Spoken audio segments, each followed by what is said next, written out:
fiquem com o que é bom e evite todo tipo de mal.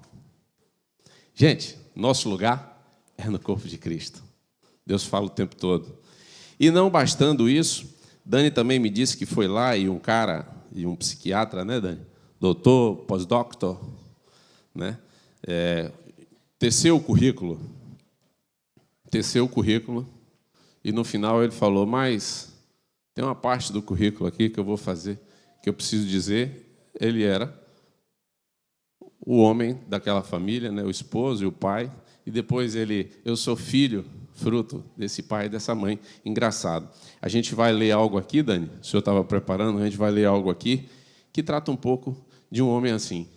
E eu queria pedir a vocês para abrir suas Bíblias no livro de Atos, capítulo 9, e nós vamos ler do versículo 1 ao 22. E eu vou pedir os meninos que coloquem na tela.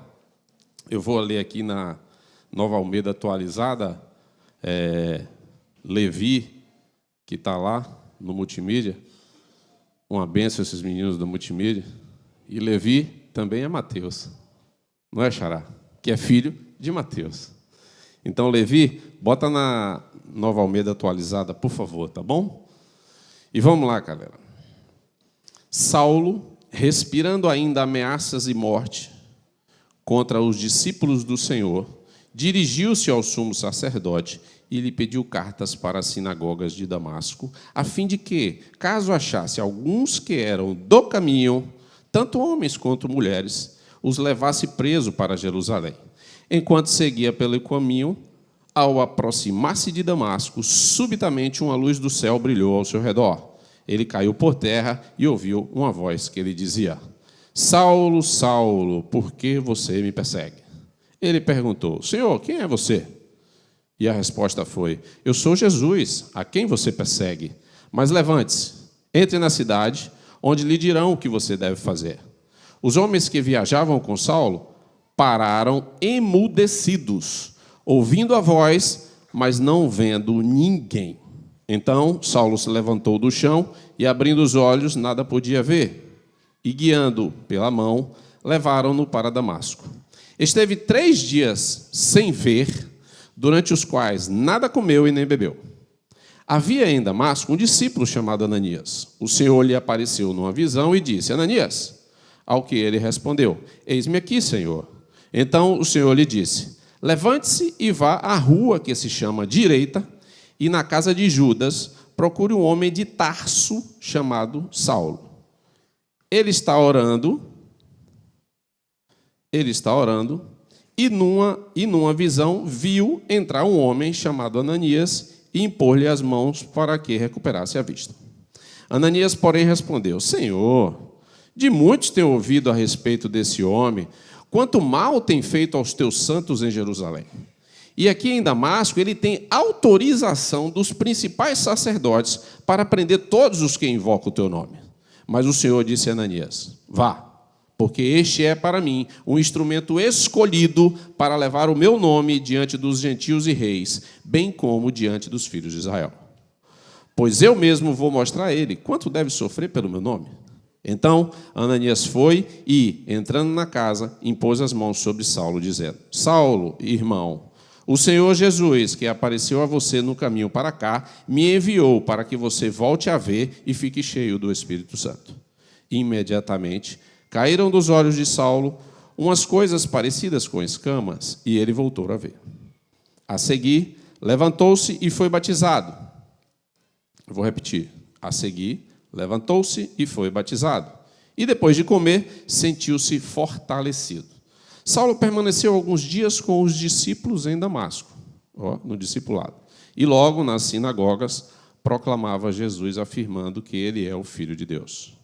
Todos os que ouviam Saulo estavam atônitos e diziam, não é este o que exterminava em Jerusalém os que invocavam o nome de Jesus e veio para cá precisamente para prender e levá-los os principais sacerdotes?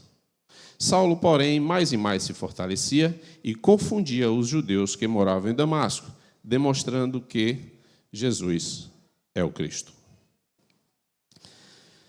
Amado Pai, graças te dou, Senhor, pelo privilégio de poder falar em teu nome, de poder pregar a tua palavra. Pai, não sou digno, mas assim o Senhor quis que eu estivesse para pregar e falar em teu nome. Senhor, eu te peço que o Senhor me use, que o Senhor me encha, Pai, que eu seja cheio do teu Espírito para não dizer eu, mas dizer o Senhor ao teu povo. E que o teu Espírito, Pai, também inunde essa comunidade e que todos o recebam.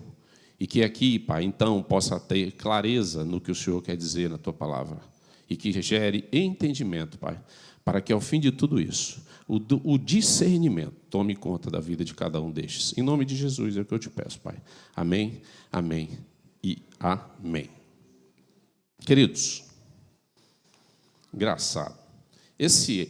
Isso tudo aconteceu aqui, só para lembrar, depois que Estevão é perseguido e morto. Tá? Estevão foi nomeado para ajudar os apóstolos e as pessoas se ciumaram e reclamaram de Estevão. Estevão foi levado e foi julgado. Estevão pregou, quando foi perguntado o que ele fez, Estevão pregou aos sacerdotes, fariseus e aqueles que estavam na sinagoga. E Saulo estava lá, porque ao final de tudo. E outra coisa, quando Estevão entrou, as pessoas viam uma luz diferente em Estevão. E Saulo viu aquilo tudo. E, ao final, Saulo presenciou também o apedrejamento de Estevão. Inclusive, ele guardou as capas daqueles que apedrejaram Estevão. E, depois disso, houve dispersão, mas Deus usou a dispersão, usou a morte de Estevão, a dispersão, para crescer a igreja dele. Porque foram a muitos cantos e pregavam sobre Jesus e o amor de Deus através da vida dele. E Saulo estava ali. Quem era Saulo? Quem era Saulo? Saulo era um homem dito como inteligente. Eu vou pedir para os meninos, enquanto eu vou falando, eu vou pedir alguns versículos, eu peço paciência a vocês. Gálatas 1, versículo 14. Era um homem inteligente, por que eu digo isso? E na minha nação, quanto ao judaísmo, isso é Paulo mesmo falando de si. Levava vantagem sobre muitos da minha idade, sendo extremamente zeloso das tradições dos meus pais. Saulo era um homem estudioso. Queridos, falando de estudioso, na própria passagem, no livro de Atos 6, no versículo 9, diz que Estevão, fala sobre a sinagoga dos libertos. Existia uma sinagoga onde o povo estudava teologia, estudava a Torá. E lá era um local de estudo dos judeus imigrantes, de Cirene, de Alexandria, da Cilícia e da Ásia. E Saulo, ele é de Tarso. Você vê que na palavra de Deus aqui, Deus fala um homem de Tarso de nome Saulo. Tarso é Ásia, Tarso é Turquia hoje. Tarso é uma cidade da Turquia. Saulo também, como eu falei mais cedo, ele viu o estado espiritual de Estevão, assim como a pregação de Estevão. Eu vou pedir para abrir Atos, capítulo 6, versículo 15.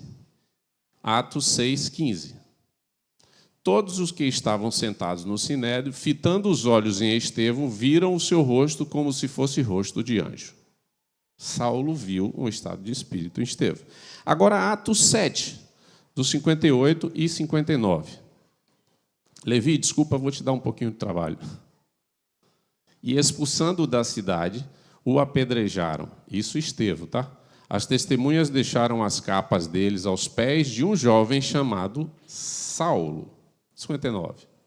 E enquanto o apedrejavam, Estevão orava, dizendo: Senhor Jesus, recebe o meu espírito. Então, ajoelhando-se, gritou bem alto: Senhor, não os condene por causa deste pecado. E depois que ele disse isso, morreu. Enfim, Saulo presenciou isso. Mas vamos andar mais um pouquinho? Quem era Saulo? Eu continuo a pergunta. Saulo era um crítico, estudioso, né? Se ele estudou, Saulo se fazia agora de juiz. Saulo julgava. Eu vou pedir para abrir Atos 8, versículo 1, que diz: E Saulo consentia na morte de Estevão. Naquele dia teve início uma grande perseguição contra a igreja em Jerusalém. Todos, exceto os apóstolos, foram dispersos pelas regiões da Judéia e da Samaria. Vamos ao 3. Pula para o 3. Saulo, porém, olha o que era Saulo. Queria destruir a igreja.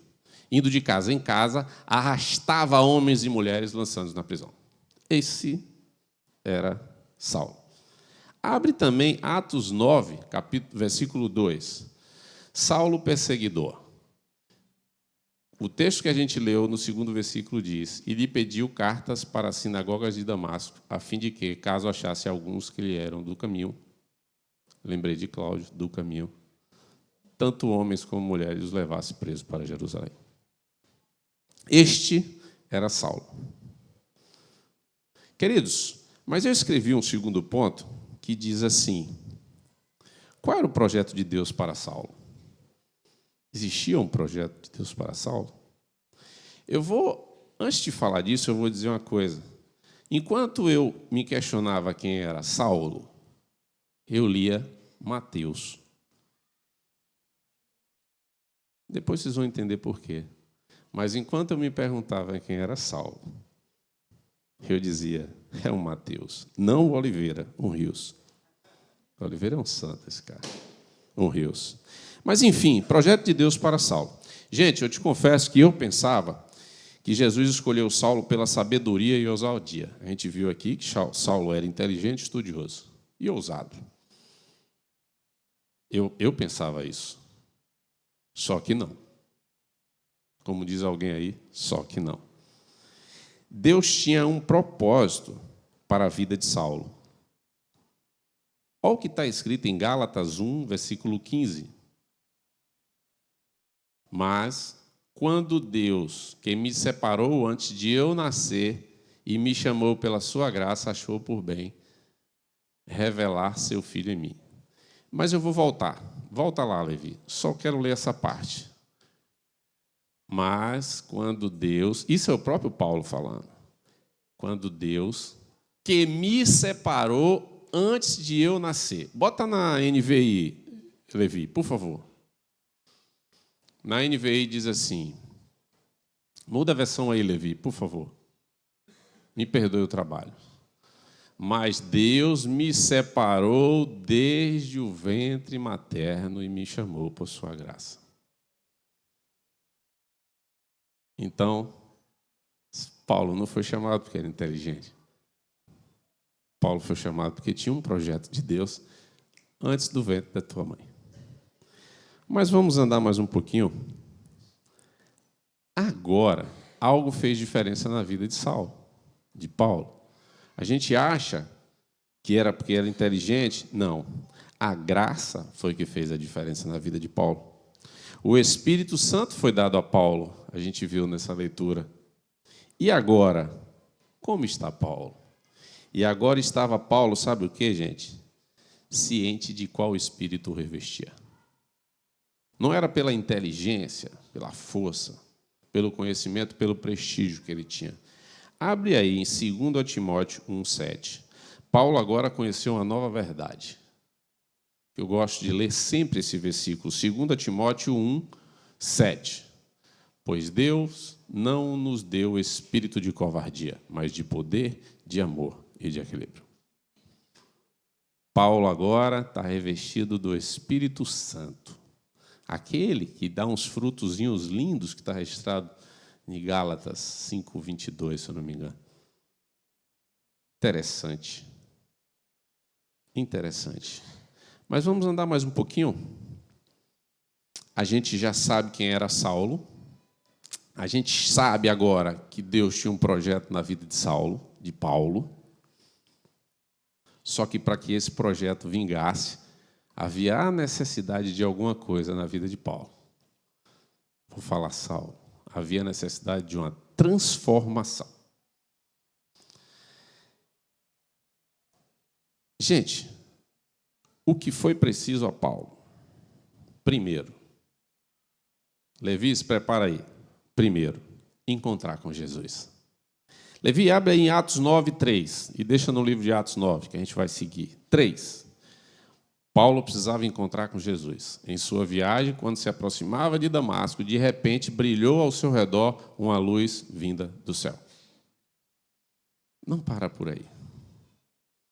Paulo precisava ser derrubado, cair por terra. Atos 9, 4, Levi.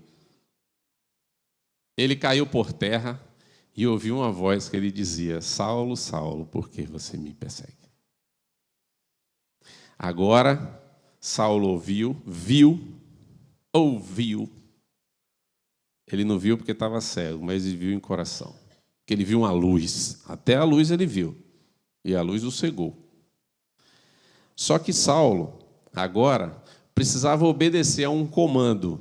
A última vez que eu subi aqui para pregar, eu falei sobre obediência, sobre confiança. Saulo agora precisava obedecer a um comando. Atos 9, versículo 6. Levante-se, entre na cidade, alguém dirá o que você deve fazer. Só que não bastou isso. Isso tudo aconteceu na vista de muitos. Houve testemunhas. 7, o versículo 7. Os homens que viajavam com Saulo pararam emudecidos. Ouviam a voz, mas não viam ninguém. E o 8. Saulo levantou-se do chão e, abrindo os olhos, não conseguia ver nada. E os homens o levaram pela mão até Damasco. Ele obedeceu o comando. E Saulo meditou. Abra o 9. Por 3 dias ele esteve cego, não comeu nem bebeu. Parece até que Saulo estava de jejum, né? Mas não. O impacto de Saulo, quando Jesus vem a ele, é tão forte, que durante 3 dias ele não apenas esteve cego, ele não comia nem bebia. Aquilo foi tão forte no coração de Saulo que mais nada interessava a ele, a não ser refletir sobre aquela realidade que ele estava vivendo. Ele era um perseguidor da igreja, um perseguidor dos cristãos, e Cristo diz: você me persegue porque Cristo identifica você, discípulo, como o dele. O DNA é o mesmo. É irmão, é filho de Deus, co-herdeiro dele. E aí, aquilo foi tão forte que ele passou 3 dias sem comer e sem beber. Você já ficou 3 dias desconectado assim do mundo? Sem comer, sem dar importância a outras coisas, a não ser aquilo que está te impactando? Foi isso que aconteceu com a vida de Saulo, digo eu. Porque alguns teólogos dizem isso. Queridos, mas não para por aí. Se a gente está falando de transformação, quem se tornou Saulo ou Paulo? Quem se tornou?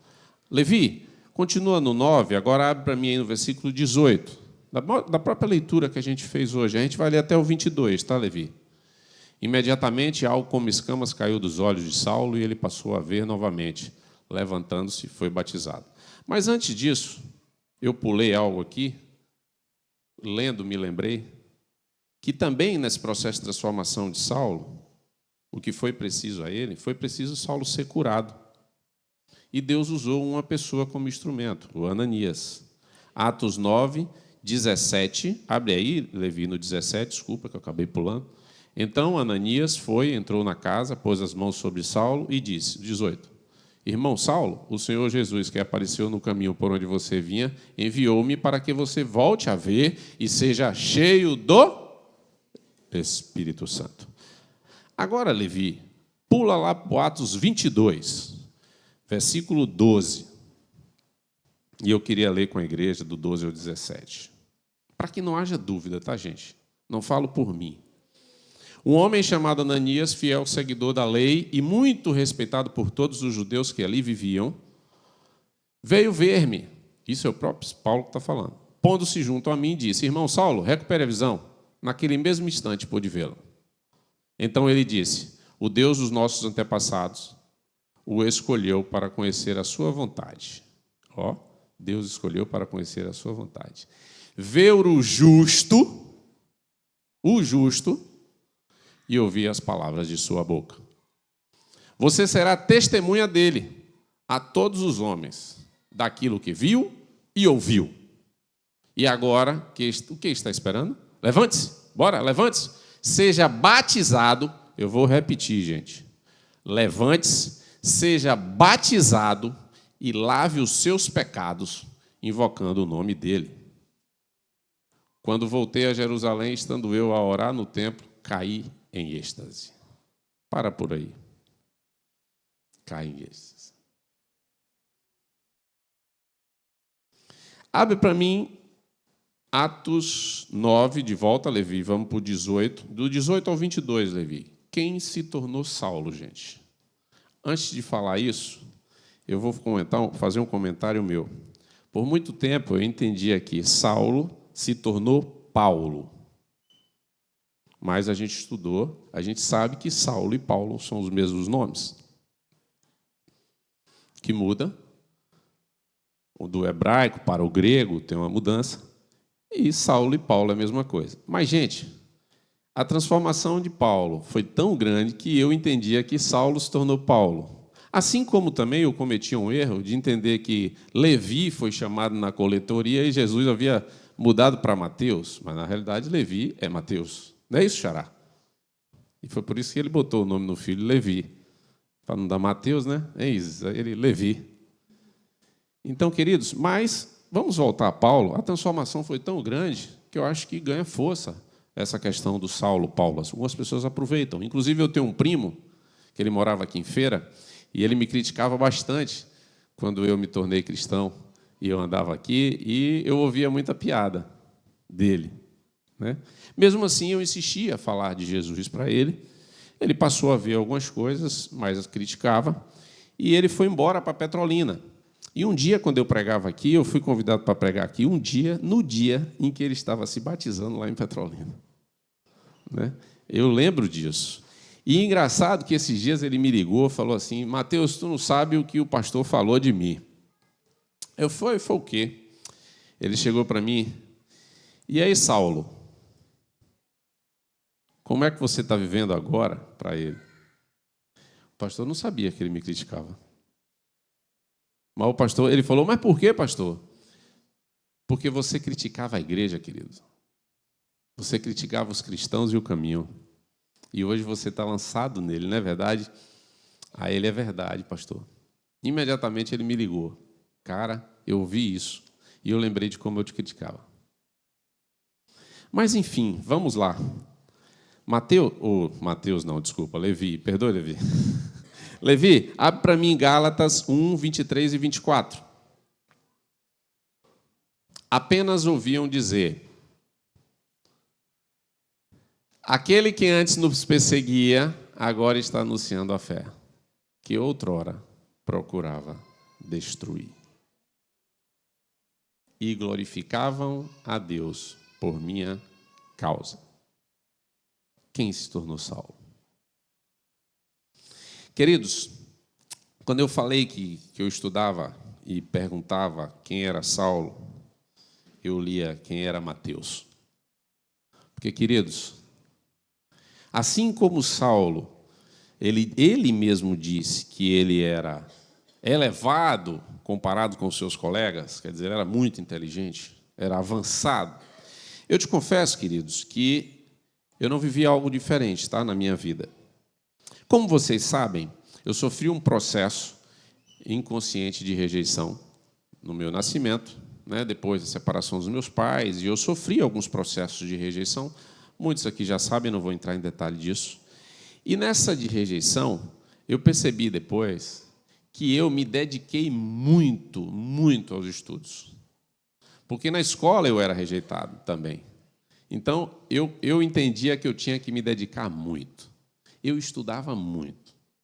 No meu segundo grau, quando eu vim de uma cidade interior, sou de Itambé, uma cidadezinha pacata, com 25 mil habitantes. Quando eu vim para cá, fui estudar numa grande escola, na época era considerada a melhor escola de Feira de Santana, e eu tive muita dificuldade.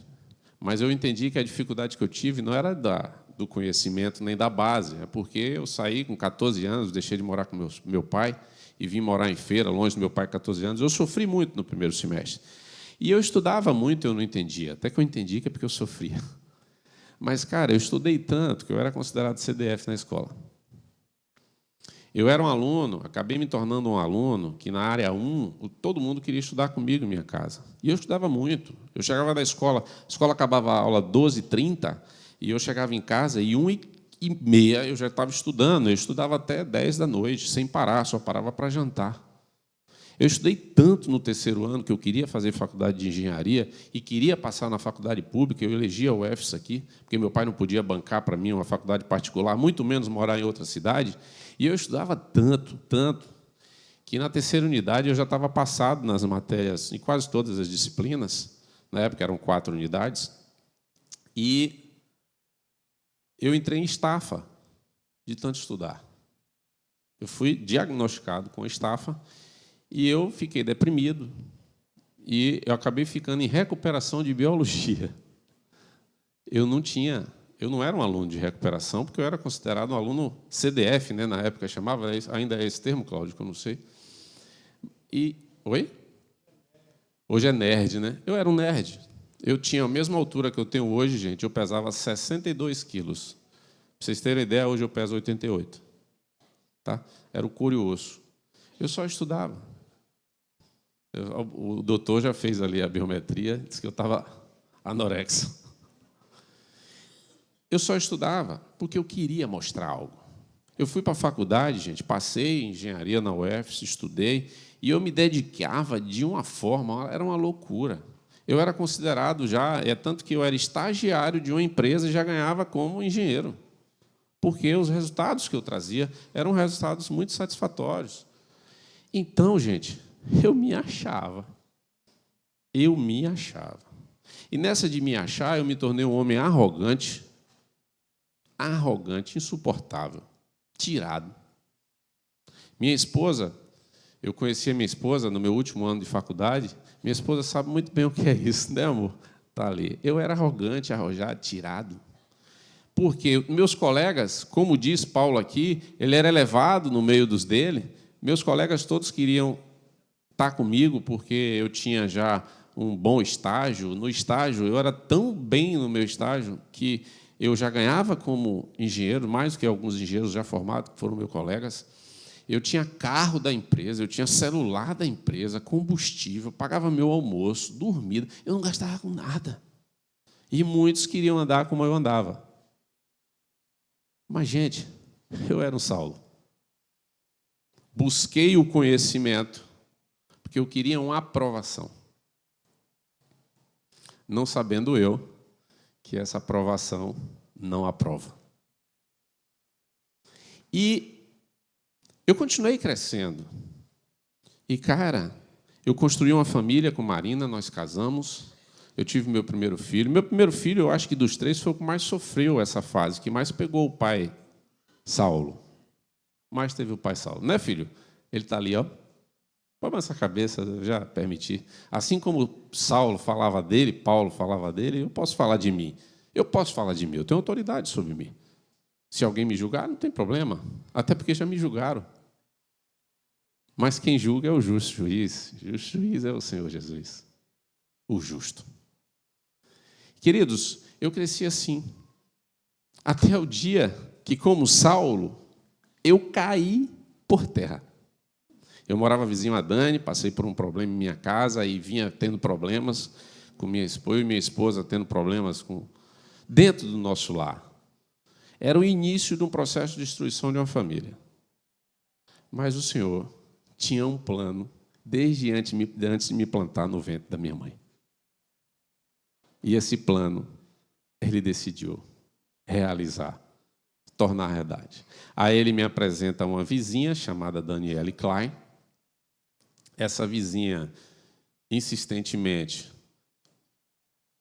vinha falar de Jesus, convidava para uma conexão. E eu dizia que ela era chata. Pô, bicho, essa bichinha é chata. Dei risada não, que ela não é chata. Ela é sã. É o quê, Laura? Ah, eu vi Laura balançar a cabeça no meu susto, mas não é. Ela insistiu, gente. E vou lhe ser bem sincero. A Iníris foi lá em minha casa e começaram alguns estudos. Cara, eu vi Jesus. E eu vi Jesus através da vida de Dani, da vida de Iníris, da vida de Fernando. E da vida de muitos que se disporam a falar dele para mim. Eu me converti. Quando eu me converti, eu já tinha Tiago e Mariana. Aí o Senhor achou por bem me dar mais um presente de batismo. Nasceu Arthur, no apagar das luzes. Eu estava me preparando para fazer uma vasectomia. Ganhei um presente. E eu comentei com minha esposa, ela falou, e aí, vai fazer? Eu falei, amor, eu não sei, eu já era convertido. E se Deus quiser que a gente tenha outro, né? Não levou 2 meses do que eu falei. O Senhor me deu mais um filho, esse Arthur. Hoje eu tenho uma família linda, com uma esposa maravilhosa e 3 filhos. Né? Eu olho para ela, me encanto, ela está ali olhando para mim com a cara de quem não está gostando do que eu falei dela. Mas tem que falar a verdade, né, Paulo? Né, Cláudio? Amém. Você ouviu Paulo, não foi? Eu falei Paulo mesmo. Mas, queridos, o Senhor mudou a minha história. Mas não bastou por isso. O Senhor queria que a glória dele fosse revelada em minha vida. E aí, eu lembro que em 2018, quando eu fui agora criticado, quando o crítico é criticado, eu subi no púlpito da igreja, nem lembro, foi 2018. Eu subi no púlpito, em junho, eu acho, e eu fui dar um testemunho de algo que Deus fez comigo. Quer dizer, quando eu caí por terra novamente. Quando eu caí por terra novamente. Foi um testemunho financeiro. Dani estava falando ali, eu me lembrei que Deus me jogou no chão e me deixou sem forças, cego, sem forças. Precisava da ajuda de alguém. Saulo ficou cego e precisou da ajuda de alguém para levá-lo pelas mãos. E eu lembro que quando eu dei aquele testemunho, eu sei que alcançou muitas pessoas, porque eu recebi muitas mensagens depois e muitas pessoas vieram conversar comigo, não sentindo pena de mim, mas agradecendo, porque eu revelei algo que o Senhor fez na minha vida, sem filtros, e aquilo ajudou algumas pessoas. Eu não fiz nada. Quem fez foi o Espírito Santo. Mas eu também recebi crítica de gente que depois foi me pedir perdão, porque falou assim, eu vou te pedir perdão porque eu te julguei. Aí eu vou parafrasear. Ela saulou, né? Me julgou. E aí eu, não, irmã, fica na paz. Ela, não, pedi desculpa porque eu achei que... eu tenho nada a ver de ficar ouvindo Mateus falando das merdas que ele fez. Desculpa a palavra, tá? Né? Mas, enfim, todo mundo... Por que eu falo isso? Não porque eu quero lembrar, a pessoa nem está aqui mais. Mas porque todos nós temos um senso de juízo dentro e queremos julgar. É uma natureza adâmica, é fruto de Eva ter mordido o fruto do conhecimento do bem e do mal. Aí quer julgar e quer criticar. E tem gente que critica a igreja. Eu não sei se tem gente aqui convidado, foi a primeira vez, mas assim, eu criticava a igreja e eu vejo muitas pessoas que criticam a igreja, assim como Saulo criticava a igreja de Cristo. Mas por quê? Porque Saulo estava pautado no seu entendimento. Saulo confiava na sua inteligência. Só que lá atrás, no livro de Provérbios 3, capítulo 3, versículo 5, lá diz, o Senhor nos dá uma instrução no livro de Provérbios, confie no Senhor de todo o seu coração e não se apoie em seu próprio entendimento. Tem uma versão que diz assim, e não confie na sua inteligência. É no Senhor. Queridos, eu queria finalizar já fazendo essa aplicação sobre mim mesmo. Eu queria fazer o que Paulo fez. Paulo escreveu, Paulo falou dele, Paulo falou sobre o que Cristo fez com ele.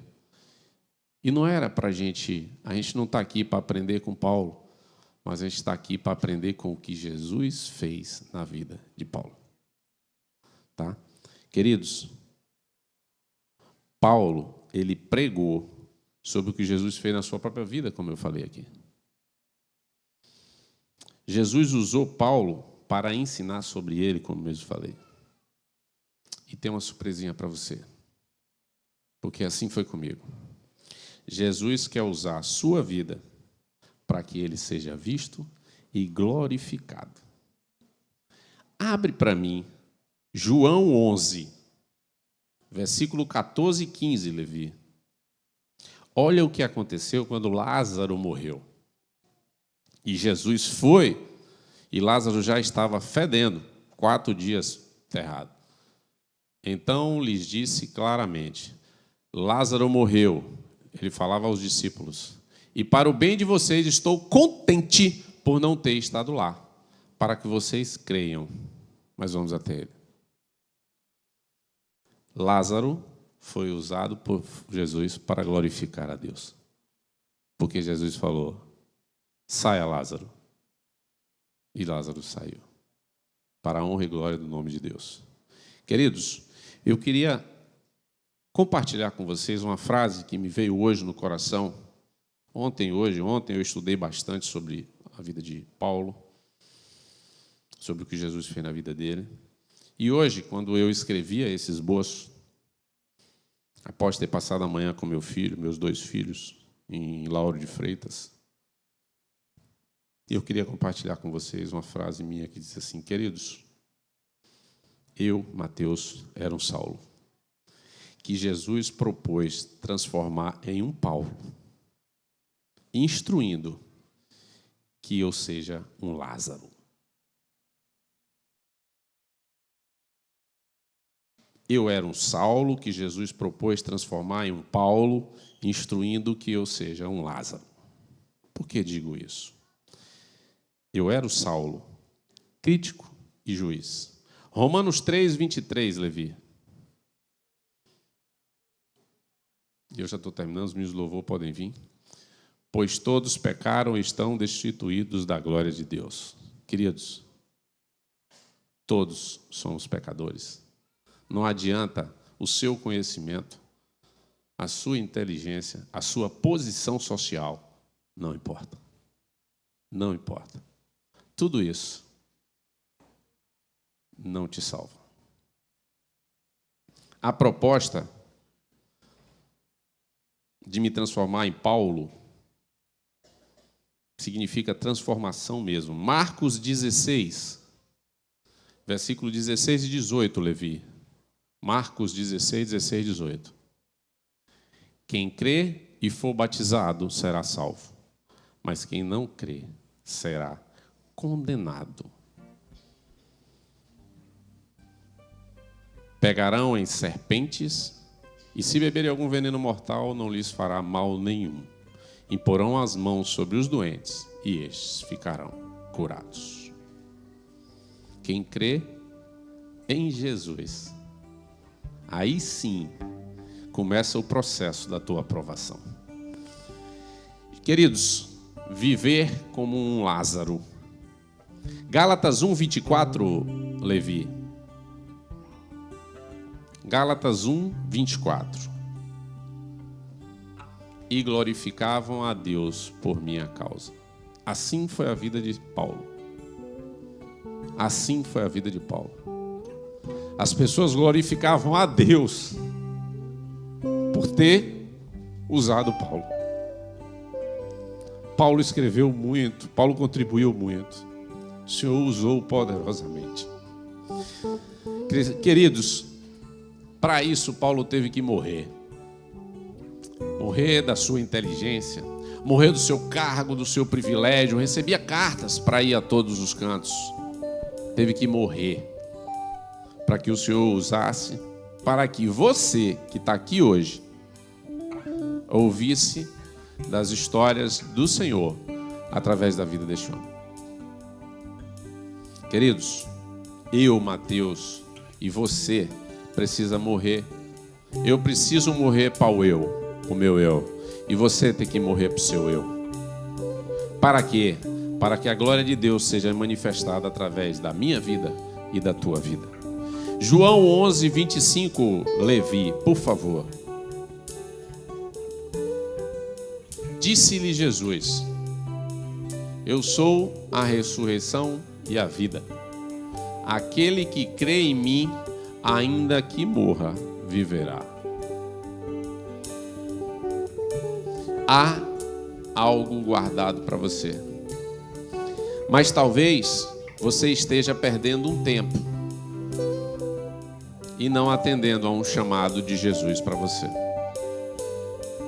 Ele te chama, mas talvez a sua posição social, o cargo que você ocupa, o universo de pessoas que você se relaciona, pode te fazer achar inconveniente se tornar um crente.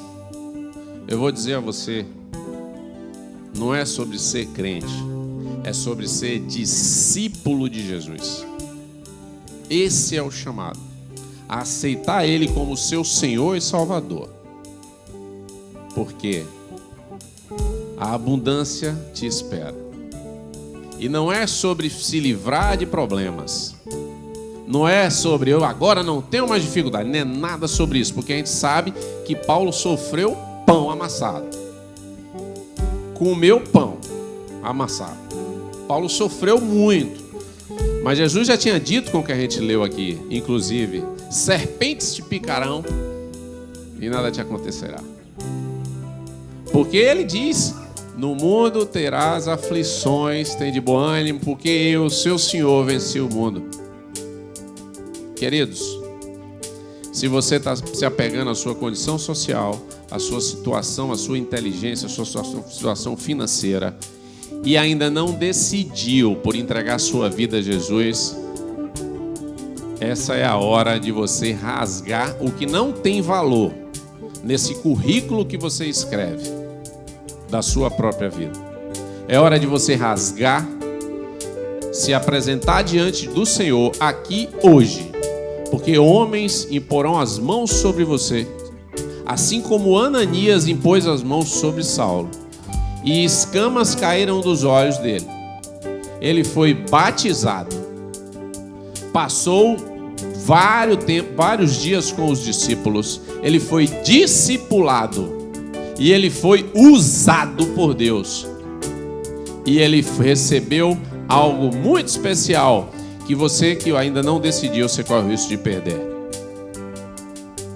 A pergunta é: para quem você vive, querido? Você vive para você, para o seu status, para o seu Instagram, para os seus seguidores? Você vive para a sua condição social? Não, eu tenho que tomar cuidado, eu não posso falar de Cristo ali porque as pessoas... Para quem você vive? E outra pergunta que eu queria fazer: para onde você irá na volta de Cristo? Para onde você irá? Levi, coloque em 2 Timóteo, capítulo 4, e eu vou ler por último versículos 7 e 8. Queridos, Paulo assim encerrou o seu tempo nesta terra conosco, declarando algo. Um homem super inteligente, cheio, bom status, talvez fosse até muito rico, porque ele tinha privilégio e era astuto naquilo que fazia. Mas Paulo diz: combati o bom combate, terminei a corrida, guardei a fé. Agora me está reservado a coroa da justiça, que o Senhor, justo juiz, me dará naquele dia. E não somente a mim, mas a todos os que amam a sua vinda. Queridos, Jesus está voltando. E existe uma coroa da justiça reservada para todo aquele que nele crê e for batizado e entregar o governo da sua vida ao Senhor. Se você hoje quer tomar essa decisão de ser discípulo de Jesus, você nunca foi batizado, mas o Senhor falou com você hoje, você levante e venha à frente e não tenha vergonha, porque diante do Senhor não é para ter vergonha, é para se despir. Se você tem algo que quer converter no seu coração para fortalecer a sua corrida e também receber a coroa da justiça, é hora de você vir à frente e receber o toque dos Ananias que aqui estarão designados pelo Senhor para tocar em sua cabeça. E as escamas que talvez os impeçam de ver o que o Senhor tem para fazer na sua vida, o projeto dele, a promessa dele para ti, talvez essas escamas cairão. E você entrará no ciclo de uma nova era. Uma nova história vai acontecer na sua vida. Então eu queria pedir a todos que ficassem de pé. Nós vamos orar. Nós vamos louvar ao Senhor, a esse Deus que transforma e que quer transformar a tua vida. Vamos louvar? Vamos louvar. Senhor Deus, eu entrego esses meninos do louvor nas tuas mãos e te peço, Pai. Te agradeço primeiramente. Entrego em tuas mãos. Te peço que os use poderosamente.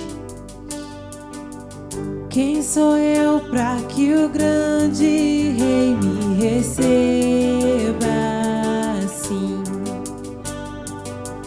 Me perdi, ele me encontrou, seu amor, seu amor por mim. Quem Deus liberta, livre enfim será. Sou filho de Deus, sim eu sou. Sua graça me resgatou, me purificou. Quando eu era um pecador, morreu por mim. Se morreu por mim, quem Deus liberta, livre enfim será. Sou filho de Deus, sim eu sou. Em tua casa, ó Pai, há um lugar pra mim. Sou filho de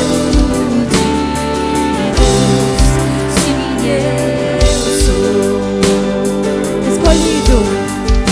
Escolhido, perdoado. Eu sou quem dizes que eu sou.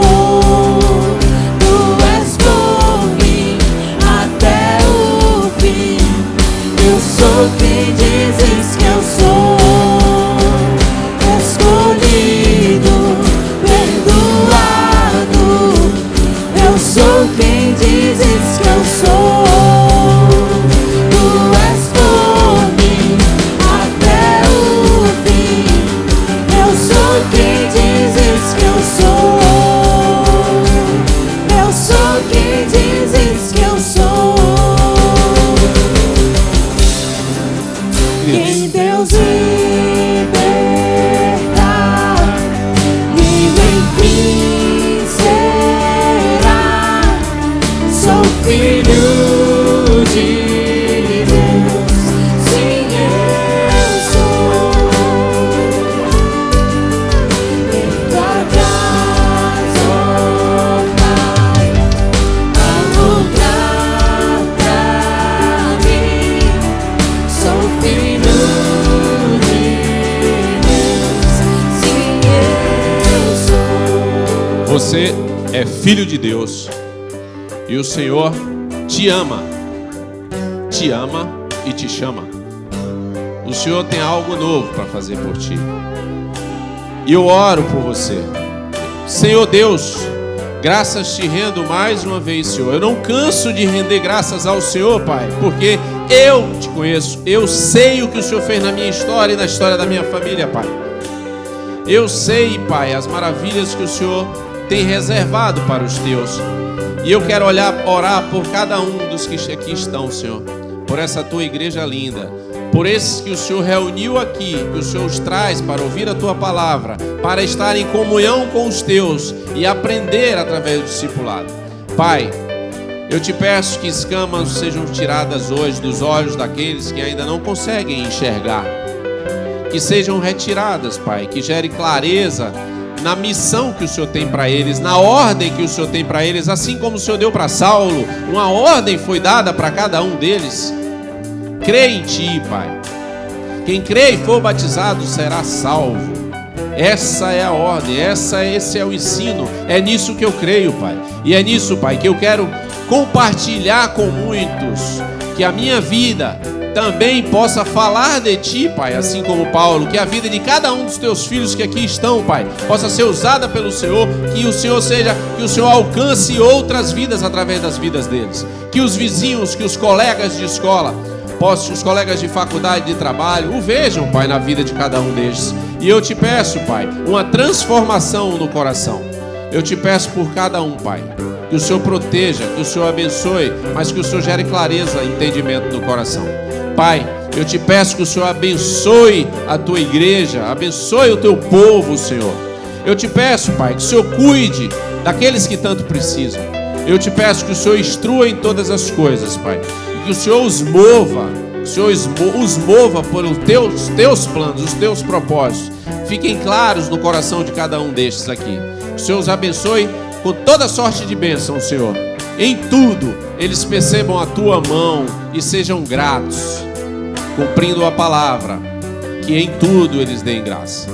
Assim te peço, Pai, em nome do Teu amado Filho Jesus Cristo. Amém, amém e amém.